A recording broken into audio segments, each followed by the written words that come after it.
Hi, this is an example problem on thin lens interference. This is from chapter 27. Pause for a moment to be able to read the problem. All right, so we can see an image here, and we've got three different mediums here. We've got the air, we've got the silicon dioxide, and we've got the silicon. Now the one in the middle, this is always the thin film. It's surrounded by two other materials. And when we're going to do thin film interference, we need to figure out whether it's going to be constructive or destructive, which equation to use for constructive or destructive, and that equation that we figure out to use is going to require us to first count phase shifts or phase reversals upon reflection. So for this problem here, we are using anti-reflection coatings. Anti-reflections means that these beams here, these guys are going to interfere destructively so that you don't get a reflection. If it's destructive interference, then those two beams will be out of phase and they will cancel out completely, and you won't get a reflection off of the silicon dioxide film, which is good because we want to absorb that light and use this for solar cells. We're given a lot of information here in terms of the N value for the silicon dioxide. We're given the N value, index of refraction, for the silicon, and of course we know air is 1. We're given the wavelength of light. Now we're going to need to figure out how to pick the correct equation to describe this destructive interference. So let's go to our notes on thin film interference. Okay, so I've got this matrix, this table here that'll tell us it's either this equation or it's this equation. Which one's it going to be? Well, first we're going to have to count phase reversals. So to do that, let's remember the rule here for phase reversals. It only occurs at a reflection, and so here's a reflection off of a surface between N1 and N2. If the N is low to high, so if N1 is lower than N2, then we're going to have a phase reversal. So if you reflect off a higher N, you get one phase reversal. You get a phase reversal. Case 2, if you do the opposite, if you reflect off a lower, so N1 is less than N2, if you reflect here off of a lower value of N, you do not get a phase reversal. So we're going to look at the two reflections that we always have for thin films and count the number of phase reversals.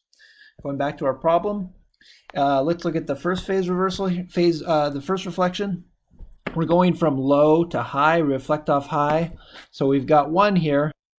And I'll go ahead and write down yes, for we do have a phase reversal. Let's look at the second reflection off the lower edge of the film. This again is reflecting from low to high. And so we also have another phase reversal here.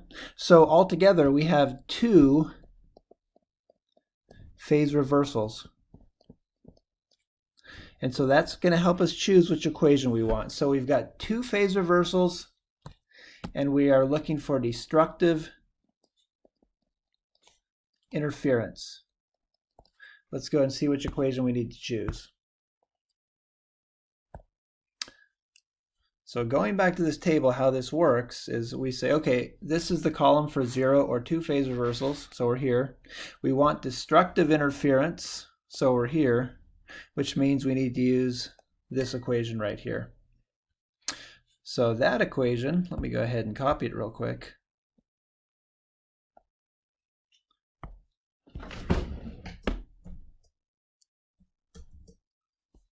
We'll go ahead and use this to solve for what we're looking for.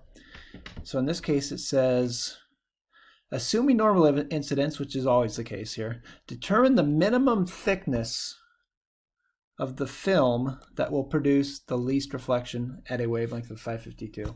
So when we look at this equation, here's the thickness here. And we know what the wavelength is. We know what the film index of refraction is.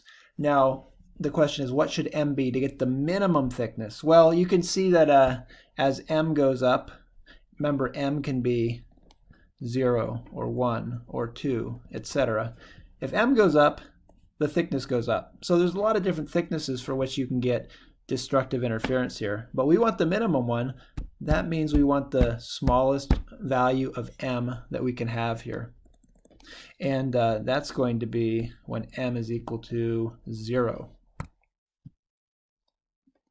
That'll give us the minimum thickness. So that's going to tell us that T, let's divide by 2 on both sides. So T minimum in this case, since we set m to 0, it's going to be equal to, let's see what we have here. We've got a 1/2 and another 2 on the bottom. That's going to give us a 1/4. So it's going to be the lambda vacuum value divided by 4 times n, the index of refraction of the thin film. And so we can put our numbers in. We have 552. I'm just going to leave it in nanometers here because whatever length I use, that will be the units since it's the only units we have. The film, remember the thin film is always one in the middle. This is 1.45 for our thin film of silicon dioxide. And when we go ahead and put that into the calculator, we get a value for the minimum thickness equal to 95.2 nanometers. And so this is what they do when they're trying to reduce the reflections for light off of any type of surface. You can put a real thin film on there, do a thin film, it'll save you a little money when you're making it, and you get the right thickness to cause interference so that the reflection is destructive, which means that there is no reflection, right? Of course, the light doesn't just disappear. What that means is that the light actually goes through the film, and that's what we want in this case because we're supposed to be absorbing the light to be able to produce electrical energy with a solar cell. This is the same idea if you have other types of lenses, could be glasses or something like that, where you need to have an anti-reflective coating. This is how they do it.